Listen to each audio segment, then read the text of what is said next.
Hello everyone, मेरा नाम उर्मिला कंचन है और आप देख रहे हैं मिशन कंपटीशन। बच्चों 31 को आपका एग्ज़ाम है, उसके लिए बेस्ट ऑफ लक। और हम जो है आपको तब तक प्रैक्टिस सेट जो है अवेलेबल कराएंगे जिसकी आपको प्रिपरेशन करनी है और पढ़ के जाना है, ताकि आपको जो है आपके आने वाले एग्ज़ाम में हेल्प मिले। तो आज हम आपको प्रैक्टिस सेट नंबर 1 प्रोवाइड कराने के लिए जा रहे हैं, जो कि 2008 में आया हुआ है, जो 8 जनवरी 2020 में आया हुआ है, जो 8 जनवरी को एग्ज़ाम हुआ था। चलिए बच्चों, शुरुआत करते हैं प्रैक्टिस सेट नंबर 1 की। चलिए, ये है हमारा फर्स्ट क्वेश्चन। सुमेलित कीजिए। इसमें आपको सूची 1 से सूची 2 को जो है मैच करना है। तो इसमें देखिए, इसमें जो ऑप्शन दिए हुए हैं, एनिमल इंटेलिजेंस, गेस्टाल्ट, पुनर्वलन की अनुसूची, पियाजे, सारगर्भिता का नियम, थार्नडाइक, अनुकूलन, स्किनर। तो इसमें आपको बताना है कि सूची 1 से सूची 2 में कौन सा जो है सुमेलित होता है। तो बच्चों, इसका जो आंसर बनता है वो बनता है आंसर नंबर सी। चलिए, अब हम सेकंड क्वेश्चन देखते हैं। सेकंड क्वेश्चन में क्या पूछा है। सेकंड क्वेश्चन में पूछा है, विकास कभी न समाप्त होने वाली प्रक्रिया है, यह कथन विकास के किस सिद्धांत से संबंधित है। तो बच्चों, आपको पता है कि विकास जो है निरंतर चलने वाली प्रक्रिया है, तो इसके हिसाब से इसका भी आंसर नंबर सी बैठेगा, आंसर नंबर सी।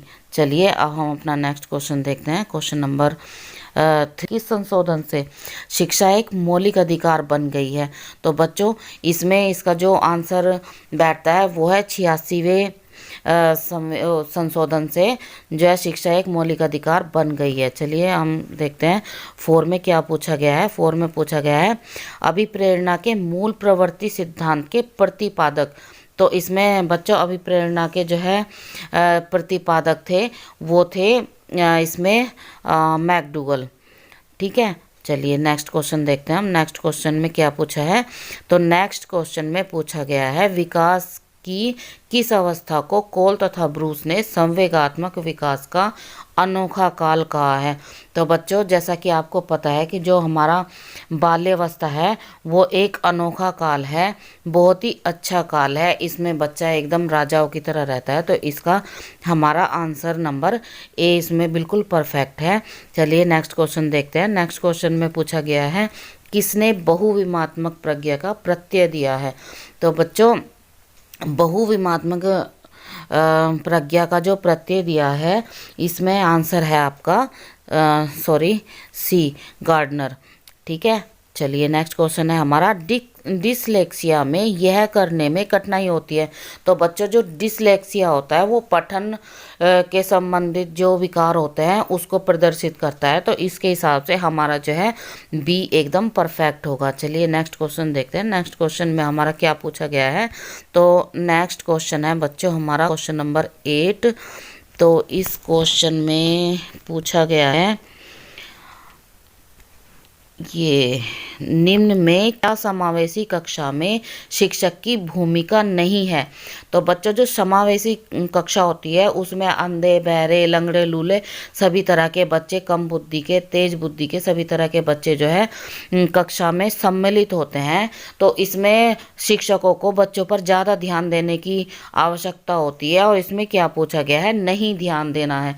ठीक है। तो इसमें जो ये नहीं आ जाता है, इसको जो है हमें देखना है। इसमें जैसे नहीं पूछा गया है, तो शिक्षक को निःशक्त बच्चों पर ध्यान नहीं देना चाहिए। तो ये बिल्कुल गलत है इसमें, क्योंकि शिक्षक सबसे ज़्यादा निःशक्त बच्चों पर ही ध्यान देता है। चलिए बच्चा, हम नेक्स्ट क्वेश्चन, अपना क्वेश्चन में पूछा गया है, कक्षा में छात्रों को प्रश्न पूछने के लिए क्या करना चाहिए, प्रेरित करना चाहिए। नेक्स्ट क्वेश्चन है हमारा, बच्चे की वृद्धि मुख्यतः संबंधित है। तो बच्चों, आपको पता है जो वृद्धि होती है वो शरीर में होती है। ठीक है। तो ये जो बाकी हैं इसमें वृद्धि नहीं होती है। हमारा नेक्स्ट क्वेश्चन है, निम्न में किस सिद्धांत को पुनर्बलन का सिद्धांत भी कहते हैं। तो बच्चों, इसमें जो आंसर हमारा बैठता है वो बैठता है क्रिया प्रसूत अनुबंधन सिद्धांत को। चलिए, नेक्स्ट क्वेश्चन देखते हैं हम। क्वेश्चन नंबर 12 है हमारा, निम्न में से कौन सी अवस्था ब्रूनर के संज्ञानात्मक विकास सिद्धांत का अंग नहीं है। तो आप इसमें देखिए, इसका जो आंसर बैठता है वो बैठता है बी। कौन सा बैठता है? बी, अंतःप्रज्ञ अवस्था। नेक्स्ट क्वेश्चन है हमारा, मॉरिसन ने बौद्ध स्तर के शिक्षण प्रतिमान में 5 पदों का वर्णन किया है। ये है, तो बच्चों इसमें जो इसका कूट मिलान करना है आपको, इसके कूट मिलान के हिसाब से इसका जो आंसर होगा वो होगा ए। नेक्स्ट क्वेश्चन देखते हैं हम अपना, क्वेश्चन नंबर 14 है हमारा। 14 में क्या पूछा है? तो 14 में पूछा है बच्चों, निम्न में से कौन सा संज्ञानात्मक क्षेत्र से संबंधित नहीं है?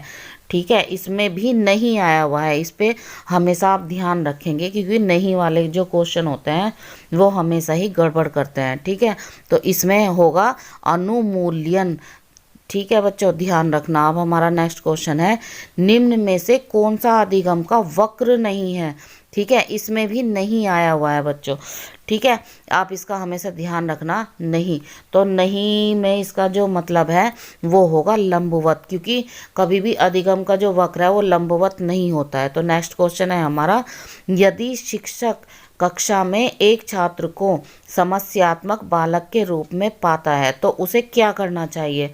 तो बच्चों इसमें जो आंसर बनेगा आपका वो बनेगा डी, बच्चे को परामर्श देना चाहिए। क्या? बच्चे को परामर्श देना चाहिए। ठीक है, नेक्स्ट क्वेश्चन है हमारा क्वेश्चन नंबर 17। तो 17 में देखते हैं क्या पूछा है। पाठ है सहगामी क्रियाएं मुख्यतः संबंधित हैं। तो इसमें जो पाठ्य सहगामी क्रियाएं हैं वो हमेशा ही सर्वांगीण जो है विकास से संबंधित होती हैं। 18वें का जो 18वां क्वेश्चन है हमारा, निम्न में से किसने अधिगम सिद्धांत का प्रतिपादन नहीं किया है? यहाँ पर देखना, इसमें भी नहीं पूछा गया है, तो किसने नहीं किया है इसमें प्रतिपादन? तो ये है B.S. ब्लूम। B.S. ब्लूम में इसका प्रतिपादन नहीं किया है। ठीक है, नेक्स्ट क्वेश्चन देखते हैं हम अपना क्वेश्चन नंबर 19। तो इसमें क्या पूछा है, शिक्षा में अवरोधन का तात्पर्य है।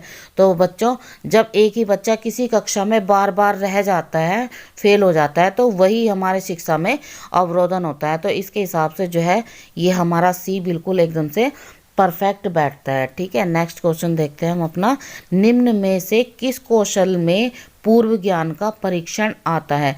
तो कौन से क्वेश्चन में आएगा बच्चों, कौन से कौशल में आएगा पूर्व ज्ञान का परीक्षण? वो है प्रस्तावना कौशल। प्रस्तावना कौशल सबसे इम्पोर्टेंट होता है। नेक्स्ट क्वेश्चन है हमारा, मानव विकास का प्रारंभ होता है। तो मानव विकास का जो प्रारंभ होता है हमेशा ही गर्भावस्था से आता है। ये आपको घुमा के भी क्वेश्चन पूछा जा सकता है, इसलिए इसका हमेशा ध्यान रखना कि मानव विकास का जो प्रारंभ होता है वो गर्भ से ही होता है। ठीक है, अब हमारा नेक्स्ट क्वेश्चन है question number 22, the conditions of learning पुस्तक के लेखक कौन है? तो इसमें बच्चों आपको ध्यान रखना है, द कंडीशंस ऑफ लर्निंग के जो लेखक हैं वो हैं R.M. गेने।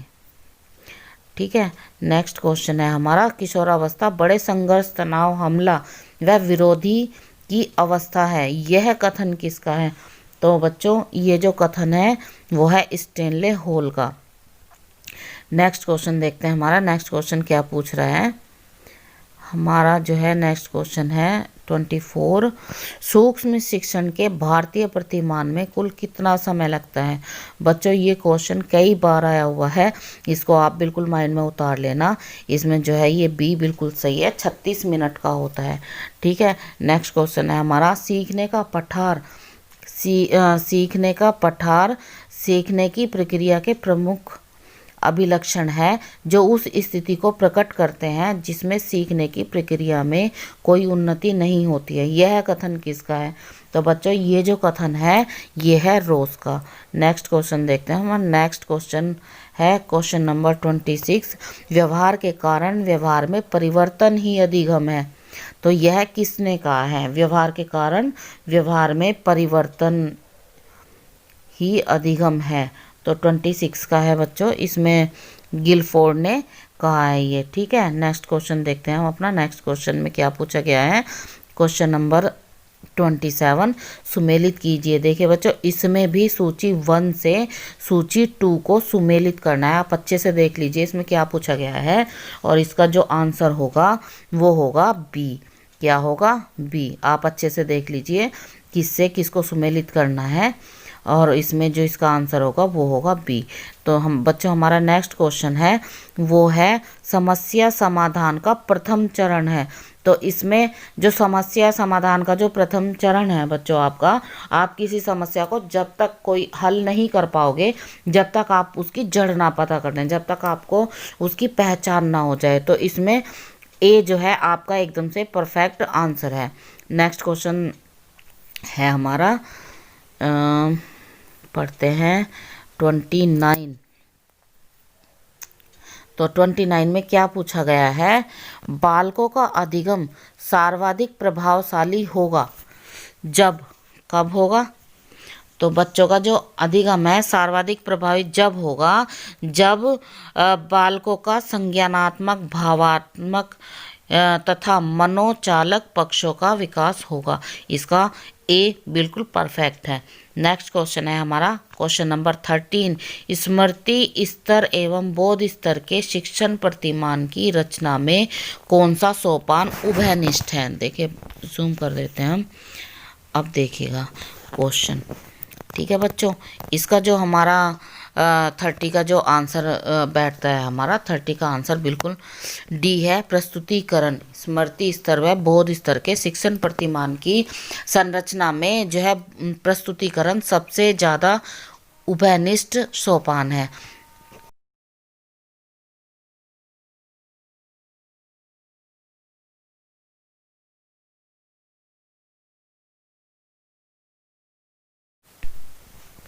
चलिए अब हिंदी में देख लेते हैं हिंदी में क्या पूछा गया है। इसका जो नेक्स्ट क्वेश्चन है हमारा 31 क्वेश्चन है, प्रयोजन का समानार्थी शब्द नहीं है। तो इसमें जो है आप नहीं को पहले ही देख लेंगे। तो प्रयोजन का जो समानार्थी शब्द नहीं है वो है नियोजन। ठीक है, प्रयोजन जो है करने के लिए होता है और नियोजन बंद करने के लिए होता है। तो हमारा जो नेक्स्ट क्वेश्चन है वो है 32। रिजु का विलोम शब्द है। तो रिजु का जो विलोम शब्द होता है वो होता है वक्र। आप बिल्कुल ध्यान रखिएगा बच्चों, वक्र। नेक्स्ट क्वेश्चन है हमारा 33। निम्नलिखित विकल्पों में से का निर्देश अशुद्ध है। तो इसमें अशुद्ध पूछा है बच्चों। ठीक है, इसमें निर्देशन का जो विशेषण का जो निर्देश है वो अशुद्ध पूछा गया है। तो इसमें अशुद्ध जो होगा वो होगा डी, वह नौकर। ठीक है, नेक्स्ट क्वेश्चन देखते हैं अब हम अपना। नेक्स्ट क्वेश्चन में क्या पूछा गया है? तो सर्वनाम के किस भेद का बोध होता है? तो इसमें जो सर्वनाम का जो भेद होता है वो है आंसर नंबर बी, निजवाचक सर्वनाम का। तो नेक्स्ट क्वेश्चन है बच्चों हमारा, निम्नलिखित में से कौन सा शब्द पुल्लिंग है? तो इसमें जो पुल्लिंग शब्द है वो है हमारा सरसों। जितने भी ये अनाज होते हैं वो सब पुल्लिंग होते हैं, ये आप हमेशा ध्यान रखना। नेक्स्ट क्वेश्चन है हमारा 36। प्रकाशन वर्ष की दृष्टि से डॉक्टर हरिवंश राय बच्चन की रचनाओं का सही अनुक्रम है।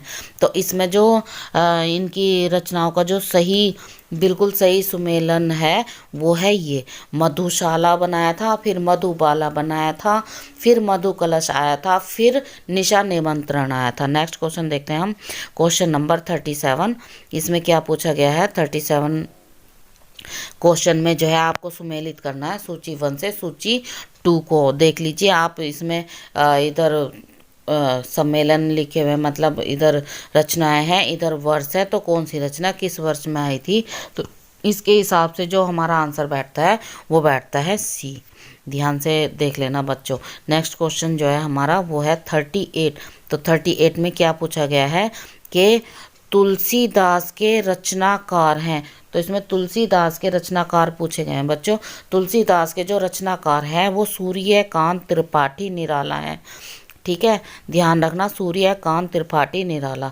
चलिए नेक्स्ट क्वेश्चन है हमारा 39। अन्या से अनन्या आत्मकथा किसकी है? तो बच्चों, अन्या से अनन्या जो आत्मकथा है वो है प्रभा खेतान की। ध्यान रखना आप, प्रभा खेतान की। नेक्स्ट क्वेश्चन है, प्रभु जी तुम चंदन हम, वाह वाह, प्रभु जी तुम चंदन हम पानी, किसका वाक्य है? तो इसमें हमें वाक्य बताना है कि ये किसका वाक्य है। तो ये है कबीरदास जी का। ठीक है, नेक्स्ट क्वेश्चन है हमारा क्वेश्चन नंबर, ठीक है, 41 में क्या पूछा गया है, राम आम खाता है में वाच्य का कौन सा रूप है? तो बच्चों वह आम खा रहा है, तो वो क्या कर रहा है, वो कर रहा है अपना कृतवाच्य। ठीक है, नेक्स्ट क्वेश्चन है हमारा, नेक्स्ट में पूछा गया है, रहीमन पानी राखिए बिन पानी सब सून, पानी गए न उबरे मोती मानस चून।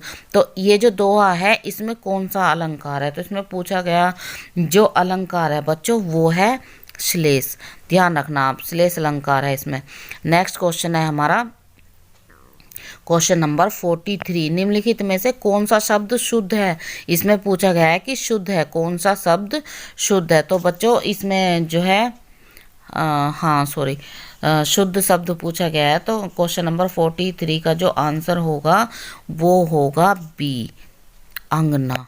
ये बिल्कुल शुद्ध है। ठीक है, नेक्स्ट क्वेश्चन है हमारा क्वेश्चन नंबर 44, निम्नलिखित में से किस शब्द की वर्तनी सही है? तो इसमें जो सही है पूछा गया है, इसमें नहीं है बिल्कुल। तो आप जो इसमें आंसर लगाएंगे वो लगाएंगे सी, सन्निधि। ये बिल्कुल शुद्ध वर्तनी है।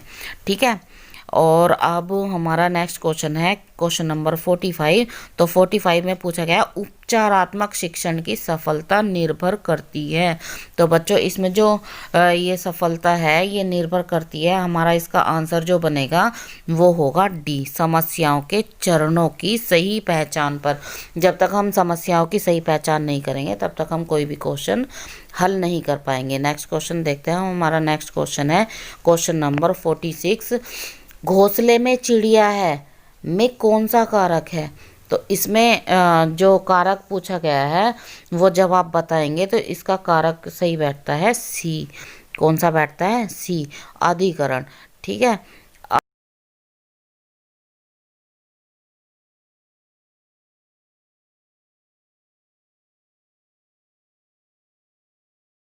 नेक्स्ट क्वेश्चन है हमारा, उसमें जो है पैराग्राफ दिया हुआ है। चलिए पैराग्राफ पढ़ते हैं, उसमें क्या कहा गया है। एक तो ये 47 और 48 क्वेश्चन इसी पैराग्राफ से निकलेगा।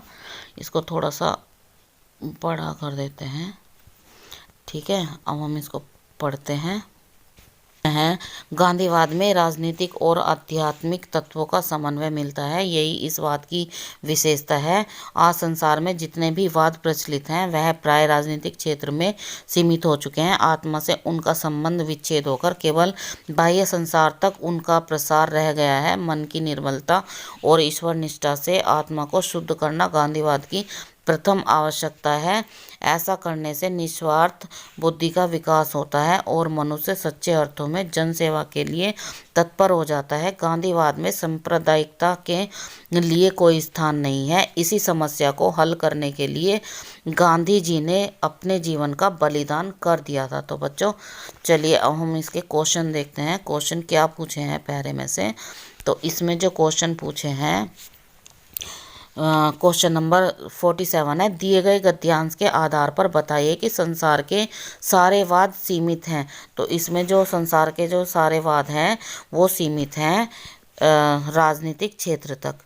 कहाँ तक? राजनीतिक क्षेत्र तक। तो इसी टाइप से जो है आपको पहरे आएंगे तो वो पहरे आपको करने होंगे। तो जो 48 है हमारा क्वेश्चन, 48 में क्या पूछा गया है, उपर्युक्त गद्यांश में गांधीवाद का आधार किसे बताया गया है? तो इसमें बच्चों इसका जो आंसर लगेगा आपका वो लगेगा बी। ठीक है, बी। चलिए नेक्स्ट क्वेश्चन देखते हैं हम अपना। नेक्स्ट क्वेश्चन में क्या पूछा गया है? तो क्वेश्चन नंबर है 48। तो 48 में पूछा गया उपर्युक्त गद्यांश में 49, कनुप्रिया के रचनाकार कौन है? तो कनुप्रिया के जो रचनाकार हैं वो हैं बच्चों इसमें धर्मवीर भारती। कौन है? धर्मवीर भारती। नेक्स्ट क्वेश्चन है हमारा, प्लुत स्वर कौन सा है? तो बच्चों प्लुत स्वर वो होते हैं जिसमें स्वर से जो है 3 गुना ज़्यादा समय लगता है, तो वो है ओम। ठीक है, जब हम ओम बोलते हैं तो हमारा 3 गुना ज़्यादा समय लगता है आम शब्दों से। नेक्स्ट क्वेश्चन है हमारा क्वेश्चन नंबर 51। तो क्वेश्चन नंबर, इसे थोड़ा सा जूम कर लेते हैं हम, क्वेश्चन नंबर 51। ठीक है, तो 51 में क्या पूछा है, निम्नलिखित में से कौन सा शब्द तद्भव है। तो इसमें तद्भव शब्द पूछा गया है बच्चों। तो हमारा जो तद्भव शब्द इसमें है वो है खेत। ठीक है, नेक्स्ट क्वेश्चन है हमारा, निम्नलिखित में से कौन सा शब्द देशज है। तो बच्चों आपको तो पता ही है कि देशज शब्द जो है हमेशा अटपटे ही होते हैं। तो इसमें जो हमारा है आपको पता भी चल गया होगा, ये है धड़ाम।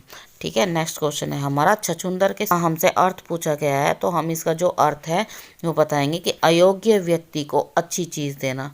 ठीक है, तो हमारा नेक्स्ट क्वेश्चन है को 54। इसमें पूछा गया है ऋग्वेद का संधि विच्छेद क्या है। तो इसमें जो ऋग्वेद का संधि विच्छेद आप करेंगे वो होगा ऋग्वेद, इसका संधि विच्छेद है। नेक्स्ट क्वेश्चन है हमारा, आप बीती शब्द में समास है। तो देखिए आप बीती जो शब्द है उसके अंदर जो हमारा समास है वो है तत्पुरुष समास। ठीक है, अब फिर से एक पैरा आ गया है, हम इसको पढ़ते हैं बच्चों। इस पैरे में क्या कहा गया है, इसका क्वेश्चन नंबर 56 और 57 का आंसर इसी से देना है। तो चलिए हम पढ़ते हैं। वर्दंत की पतंगी पंगति कुंदकली अधराधर पल्लव लोचन की, चपला चमके घन बीज जगे छवि मोतिन माल अमोलन की। आगे पढ़ते हैं, इसमें क्या है, घुंघरारी लटे लटके लाल कपोल की, निछावर प्राण करे तुलसी बलि जाऊं ललाइन बोलन की। तो हमारा 56वां जो क्वेश्चन है यानी 56 जो क्वेश्चन है वो है, इस पद्यांश में कौन सा रस है। तो इसमें जो है रस पूछा हुआ है बच्चों। तो इसमें जो रस है वो है वात्सल्य, क्योंकि वात्सल्य में जो मतलब माँ का जो वो होता है बच्चे के प्रति प्यार दिखाया जाता है। तो इसमें 57 क्वेश्चन है, उपरोक्त पद किस कवि का है। तो इसमें जो कवि है जैसे कि इसमें पहले ही बताया हुआ है तुलसी, तो इसमें जो है तुलसीदास बिल्कुल सही है। नेक्स्ट क्वेश्चन है हमारा क्वेश्चन नंबर 58। तो 58 में कौन सा विकल्प शुद्ध है।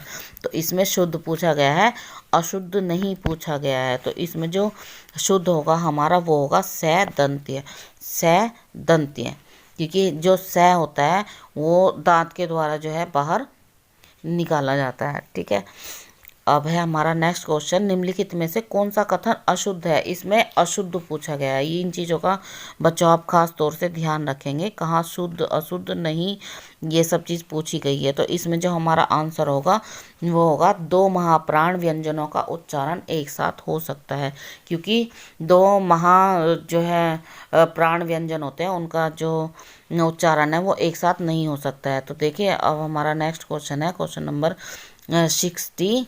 तो इसमें क्या पूछा गया है, मेरे लड़के ने मेरी आज्ञा का पालन नहीं किया। वाक्य में लड़के के विषय में कौन सा विकल्प अशुद्ध है।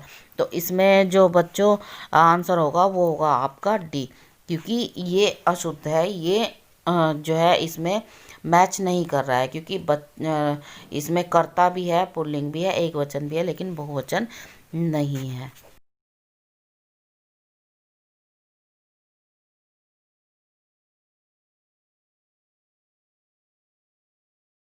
इंग्लिश में देख लेते हैं कुछ। तो इंग्लिश में जो है क्वेश्चन नंबर 61 है।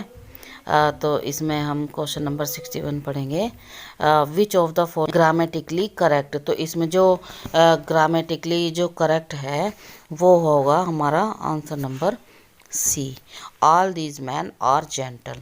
ठीक है, नेक्स्ट क्वेश्चन है हमारा क्वेश्चन नंबर 62। 62 में क्या है, fill in the blanks with appropriate preparation preposition, sorry.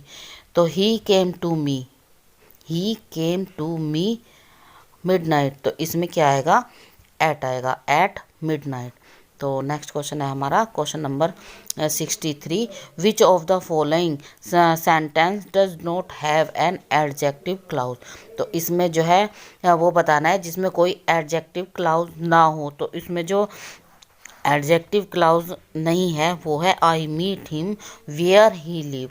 ठीक है, नेक्स्ट क्वेश्चन है हमारा क्वेश्चन नंबर 64। तो 64 में देखते हैं क्या पूछा गया है, fill in the blank with correct preposition. तो इसमें हमें परिपोजिशन बतानी है। इसमें ही इज जूनियर मी, इसमें क्या बनेगा, he is junior dot dot dot मी, तो इसमें टू आएगा। ठीक है, नेक्स्ट क्वेश्चन है हमारा question number 65, fill in the blank with correct conjunction. तो बच्चों इसमें आपको जो है कंजक्शन बताना है, तो इसमें क्या भरा जाएगा, आइदर ही इज मैड और ही फियंग्स मैडनेस। ठीक है, तो इसमें जो है आइदर के साथ और लगता है, नाइदर के साथ नोर लगता है, आप जो है हमेशा ध्यान रखना। तो नेक्स्ट क्वेश्चन है हमारा question number 66, which of the following sentences is in passive voice. तो इसमें बताना है कि कौन सा पैसिव वॉइस में है। तो इसमें जो पैसिव वॉइस है वो है माई वॉच वाज लॉस्ट। तो नेक्स्ट क्वेश्चन है हमारा क्वेश्चन नंबर 67। तो इसमें क्या पूछा गया है, which of the following alternative is the correct. तो इसमें बताना है कौन सा करेक्ट है passive voice from of the following sentence do it. ठीक है, तो इसमें हमें बताना है कि डू इट का जो है कौन सा इसमें करेक्ट बैठेगा। तो इसमें जो करेक्ट आंसर है वो है D, let it be done, let it be done. Next question है हमारा question number 68, which of the following word is plural. तो इसमें प्लूरल बताना है। तो बच्चों आपको पता ही होगा कि हमेशा जो है कुछ वर्ड ऐसे होते हैं जो प्लूरल में ही आते हैं, तो वो है इसका डी, क्राइटेरिया, ये हमेशा जो है प्लूरल में ही आता है। तो हमारा नेक्स्ट क्वेश्चन है, which of the following noun is in plural. तो इसमें जो प्लूरल होगा वो होगा, ये भी शायद आपको पता हो, या अगर नहीं पता हो तो हम बता देते हैं, इसमें माइस जो है प्लूरल होगा। नेक्स्ट है 70, he was an orphan and lived with his uncle. In the above given sentence identify the gender of the word orphan. तो इसमें ये हो जाएगा कॉमन जेंडर। नेक्स्ट क्वेश्चन है हमारा question number 71, point out the sentence which is in past perfect. तो इसमें past perfect बताना है, तो इसमें ये बी ऑप्शन बिल्कुल सही है। नेक्स्ट है 72, fill in the blanks with the correct article. तो इसमें आर्टिकल भरना है, तो Neil Armstrong was first man to walk on moon. इसमें कौन सा सही रहेगा आपके हिसाब से, देखिए इसमें जो है ये सही रहेगा, Armstrong was the first man to walk on the moon. ठीक है, नेक्स्ट क्वेश्चन देखते हैं हमारा। नेक्स्ट क्वेश्चन है 73, fill in the blank in the following sentence. ठीक है, the teacher has been teaching for, इसमें आ जाएगा क्या आएगा आपके हिसाब से, इसमें आ जाएगा एन। नेक्स्ट है 74, add the right suffix to pluralise the word ox. तो इसमें ओक्स का जो है प्लूरल बनाना है, यानी बहुवचन बनाना है, तो इसका बन जाएगा C, change the word grow into a noun by adding on the suffix given below. तो इसमें आ जाएगा बी। नेक्स्ट है हमारा 76, in which of the following sentence is the subject of verb a feminine gender. इसमें feminine gender बताना है, इसमें तो इसका आंसर हो जाएगा सी। नेक्स्ट क्वेश्चन है हमारा 77, तो 77 में क्या है, the method of the teaching in which the teacher tries to establish a link between the foreign language word and the object without the interference of the learner's mother tongue is called। तो इसमें क्या बोलेंगे, the direct method. Next question है हमारा 78, तो 78 में क्या पूछा है, if you are testing your student comprehension of written English you are testing their understanding of what they have just। तो इसका आ जाएगा बी, रीड। नेक्स्ट क्वेश्चन है हमारा 79, चूज द करेक्ट सेंटेंस। तो इसमें जो हमारा करेक्ट सेंटेंस है, please listen to your teacher, C है इसका। नेक्स्ट क्वेश्चन हम देखते हैं हमारा question number 80, find out the correct sentence या सेंटेंसेस। तो इसमें क्या आएगा, I don't believe him, I don't believe him, ये सही है इसमें। नेक्स्ट क्वेश्चन है हमारा 81, which of the following words is not a coordinating conjunction. तो इसमें आ जाएगा इफ। नेक्स्ट क्वेश्चन है हमारा question number 82, fill in the blanks with appropriate preposition. इसमें क्या आएगा, his thirst for knowledge left him no leisure anything else, तो इसमें आ जाएगा option number D. Next question है हमारा 83, the word fast in the sentence, इसमें क्या पूछ रखा है, तो ये है एन एडजेक्टिव, ये विशेषता बता रहा है। हमारा अगला क्वेश्चन है question number 84, which of the following is not a simple sentence, तो इसमें आ जाएगा, इसमें जो सिंपल सेंटेंस नहीं है ये है she reads what she like. ठीक है, नेक्स्ट क्वेश्चन है हमारा क्वेश्चन नंबर 85, क्वेश्चन नंबर 85, तो इसमें क्या है, the sentence he will be playing the piano in the concern day after tomorrow is in, तो इसमें क्या आ जाएगा बच्चों, इसमें 85 का जो आंसर आ जाएगा वो आ जाएगा सी, फ्यूचर इंडेफिनिट टेंस। अगला क्वेश्चन है हमारा क्वेश्चन नंबर 86 और 87 जो है हमारा इस पैराग्राफ में से होगा, तो चलिए हम ये पैराग्राफ पढ़ते हैं। यहाँ से शुरू होगा ये, to forgive an injury in often considered to be a sign of weakness, it is really a sign of strength, it is easy to allow one self to be cried away by resentment and hate into a act of, इसमें आ जाएगा वेजनेंस, but it takes a strong character to restrain those natural passion. The man who forgive an injury proves himself to be superior of the man of wronged him and put the wrong door to shame.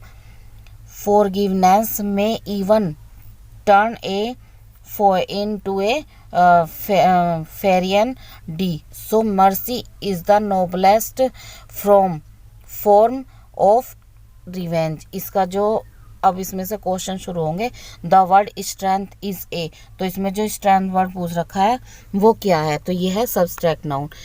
अगला question है इसमें से ही, one who does not take revenge, वो कौन है जो बदला नहीं लेता है, तो इसमें हो जाएगा बी। अब हमारा नेक्स्ट क्वेश्चन है क्वेश्चन नंबर 88 और 89, ये इस वाले पैरे में से शुरू होगा। देखते हैं इसमें क्या कहा गया है, she dwelt among the untrodden ways beside the spring of dove a maid whom there were none to praise and very few to love.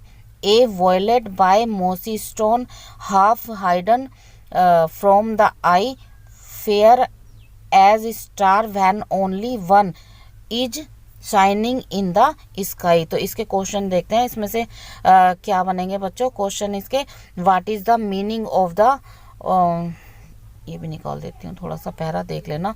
What is the meaning of the word untrodden. तो इसमें untrodden का जो meaning पूछ रखा है वो है unexplored. ठीक है. इसको 89 identify the correct figure of speech, use the second standards. तो इसमें क्या आएगा, सिमली. नेक्स्ट क्वेश्चन है हमारा question number 19. Which of the following sentence या सेंटेंसेस करेक्ट. तो इसमें करेक्ट सेंटेंस पूछ रखा है, तो इसमें केवल करेक्ट जो है वो है केवल ओनली 3. तो नेक्स्ट है 121. संसार का सर्वाधिक समस्याकारी जलीय खरपतवार जिसे बंगाल का आतंक भी कहते हैं वह है. तो इसमें आंसर नंबर ए बिल्कुल सही है, एकोर्निया क्रासिपस जिसे जलकुंभी भी कहते हैं. Next question. नेक्स्ट है 122. वायरस के अजैविक होने का लक्षण है. तो वायरस का अजैविक होने का जो लक्षण है वो है इसको क्रिस्टल के रूप में परिवर्तित किया जा सकता है. नेक्स्ट क्वेश्चन है क्वेश्चन नंबर 123. पादप हार्मोन्स जो फलों को पकाने में सहायता करता है वो कौन सा होता है, वो होता है इथाइलिन. ध्यान रखना बच्चों, ये क्वेश्चन आए हुए हैं और आगे भी आ सकते हैं. 124. स्वतंत्र रूप से भूमि में रहने वाला अवायवीय जीवाणु जिसमें नाइट्रोजन स्थिरीकरण की क्षमता होती है वह है. तो वह कौन सा होगा ए क्लास्ट्रिडियम. ठीक है. नेक्स्ट जो क्वेश्चन है हमारा क्वेश्चन नंबर 125 है. किस प्रकार का डीएनए कोशिका में सामान्य रूप से पाया जाता है. ठीक है. तो इसका जो हमारा आंसर होगा वो होगा बी डीएनए. ठीक है. नेक्स्ट क्वेश्चन है हमारा क्वेश्चन नंबर 126. तो 126 का क्वेश्चन है, वर्ष 1853 में भारत की पहली यात्री ट्रेन चली थी, कहाँ से कहाँ तक चली थी बच्चों? ये आपको पता होना चाहिए, ये क्वेश्चन कभी भी आ सकता है। ये चली थी बम्बई से ठाणे के बीच में। कहाँ चली थी? बम्बई से ठाणे के बीच में। नेक्स्ट क्वेश्चन है हमारा, एशिया का सबसे बड़ा पशु मेला आयोजित होता है। तो एशिया का सबसे बड़ा पशु मेला जो है वो होता है सोनपुर में आयोजित। ठीक है, नेक्स्ट क्वेश्चन है हमारा क्वेश्चन नंबर 128। ये है, राष्ट्रीय एकता परिषद की स्थापना कब हुई थी? तो बच्चों, राष्ट्रीय एकता परिषद की जो स्थापना हुई थी वो हुई थी 1961 में। नेक्स्ट क्वेश्चन देखते हैं हम अपना, क्वेश्चन नंबर 129। क्वेश्चन नंबर 129, समता के अधिकार का उल्लेख संविधान के किन अनुच्छेदों में मिलता है? तो बच्चों, ये जो हमारा 129 का है, ये है अनुच्छेद 14 से 18 में मिलता है। नेक्स्ट क्वेश्चन है हमारा, नेक्स्ट है 130, किस देश में लचीला संविधान लागू है? तो इसका ऑप्शन नंबर डी बिल्कुल सही है, यूनाइटेड किंगडम। नेक्स्ट क्वेश्चन है पूर्वा किस अधिवास में शामिल है? तो बच्चों, ये पूर्वा जो है ये ग्रामीण में जो है शामिल है। नेक्स्ट क्वेश्चन, इसमें कौन सा ज्वालामुखी पर्वत है? कौन सा ज्वालामुखी पर्वत है? तो इसका आंसर होगा बच्चों डी, किलिमंजारो। ठीक है, नेक्स्ट क्वेश्चन है हमारा, एलिफेंटा द्वीप अवस्थित है। तो इसमें एलिफेंटा जो द्वीप है वो अवस्थित है मुंबई तट पर। ठीक है, नेक्स्ट क्वेश्चन है हमारा क्वेश्चन नंबर 30, कहाँ जहाँ वर्षा होती है, कहाँ होती है, कितनी वर्षा होती है इसमें? ये होती है 70 से 200 सेमी तक। ठीक है, वहाँ पर मानसूनी वन पाए जाते हैं। नेक्स्ट क्वेश्चन है हमारा क्वेश्चन नंबर 135, कार्बी एंगलोंग पठार विस्तार है, कहाँ पर है बेटा? ये है प्रायद्वीप पठार का। ठीक है, नेक्स्ट क्वेश्चन जो है हमारा क्वेश्चन नंबर 136, भारत में महिलाओं के लिए आरक्षण की व्यवस्था कहाँ है? तो यहाँ पे भारत में जो महिलाओं के लिए आरक्षण की जो व्यवस्था है वो है पंचायती राज संस्थाओं में। नेक्स्ट क्वेश्चन है हमारा क्वेश्चन नंबर 137, किस राज्य के राज्यपाल की नियुक्ति के लिए कम से कम आयु क्या होनी चाहिए? तो मतलब किसी राज्य की जब राज्यपाल की नियुक्ति होती है तो उसके लिए जो है कम से कम जो आयु होनी चाहिए वो होनी चाहिए 35 वर्ष। नेक्स्ट क्वेश्चन देखते हैं हम अपना, नेक्स्ट है, तो इसे थोड़ा छोटा कर देते हैं। तो इसको सूची 1 से मिलान करना है सूची 2 को। तो इसमें आप देख लीजिए, भारतीय संघ, राज्य, नगर निगम, ग्राम पंचायत। तो इसमें सेकंड सूची में क्या कूट मिलान होएगा? तो इसमें होगा ऑप्शन नंबर ए। ठीक है, नेक्स्ट क्वेश्चन है हमारा क्वेश्चन नंबर 39, यानी 139, अनुच्छेद 356 का प्रथम प्रयोग कब और कहाँ हुआ? तो इसमें जो है इसका होगा बी, केरल में 1959 में, केरल में 1959 में। ठीक है ना। 40, नगर निगम द्वारा कौन सा कर लगाया जा सकता है? तो बच्चों, नगर निगम द्वारा जो है आपका ये सभी कर लगाए जा सकते हैं, चुंगी कर, मनोरंजन कर, गृह कर, ये सभी कर जो है नगर निगम द्वारा आप पर लगाए जा सकते हैं। नेक्स्ट है हमारा, निम्नलिखित में से किस प्रदेश में रेनडियर पाया जाता है? किस प्रदेश पाया जाता है बच्चों? तो इसमें होगा हमारा ऑप्शन नंबर सी, टुंड्रा प्रदेश में। नेक्स्ट क्वेश्चन है हमारा क्वेश्चन नंबर 142, एक शीतोष्ण घास प्रदेश नहीं है, तो कौन सा नहीं है इसमें शीतोष्ण घास प्रदेश? वो है कंपास। ठीक है, इसमें डाउन्स भी है, पंपास भी है, प्रेयरीज भी है। ठीक है, नेक्स्ट क्वेश्चन देखते हैं हम क्वेश्चन नंबर 143, जनसंख्या के आकार के अनुसार वृहत्तम महाद्वीप है? तो इसमें बच्चों जो वृहत्तम जो है वो है हमारा एशिया। सबसे बड़ा जो है ये द्वीप है एशिया का है। तो नेक्स्ट क्वेश्चन है हमारा 144, भारत में थारू जनजाति कहाँ निवास करती है? तो बच्चों इसमें जो थारू जनजाति तराई क्षेत्र में निवास करती है। नेक्स्ट क्वेश्चन है हमारा क्वेश्चन नंबर 100, इस्पात जो संयंत्र है वो है छत्तीसगढ़ में स्थित। ठीक है। नेक्स्ट क्वेश्चन है हमारा क्वेश्चन नंबर 146, निम्न में से कौन सा अचल जीव का उदाहरण है? तो इसमें से जो अचल जीव का जो उदाहरण है बच्चों वो है यूप्लेक्टेला। ठीक है। नेक्स्ट क्वेश्चन है हमारा क्वेश्चन नंबर 147, प्रोटीन अणुओं की इकाई है। तो इसमें प्रोटीन अणुओं की इकाई है, इसमें कौन सा ऑप्शन सही होगा आपका? इसमें होगा अमीनो अम्ल। ठीक है। नेक्स्ट क्वेश्चन है हमारा क्वेश्चन नंबर 148, निम्न में से कौन सा अंग पादप कोशिका में अनुपस्थित होता है? तो इसमें से कौन सा अनुपस्थित होता है बच्चों? इसमें से जो है तारक काय जो है होता है ये अनुपस्थित होता है। और हमारा नेक्स्ट क्वेश्चन है क्वेश्चन नंबर 49, मनुष्य के शरीर की सबसे बड़ी ग्रंथि कौन सी है? तो मनुष्य के शरीर की सबसे जो बड़ी ग्रंथि है वो है यकृत। नेक्स्ट क्वेश्चन है हमारा क्वेश्चन नंबर 150, उत्तर प्रदेश का राज्य पक्षी कौन सा है? तो बच्चों इसका राज्य पक्षी जो है पूछा गया है, तो उसमें ऑप्शन नंबर सी बिल्कुल सही होगा। क्या होगा? Option number C. इसमें क्या है? सारस क्रेन। तो बच्चों ये था आज का हमारा प्रैक्टिस सेट, और आगे भी हमारे साथ बने रहिए मिशन कंपटीशन में।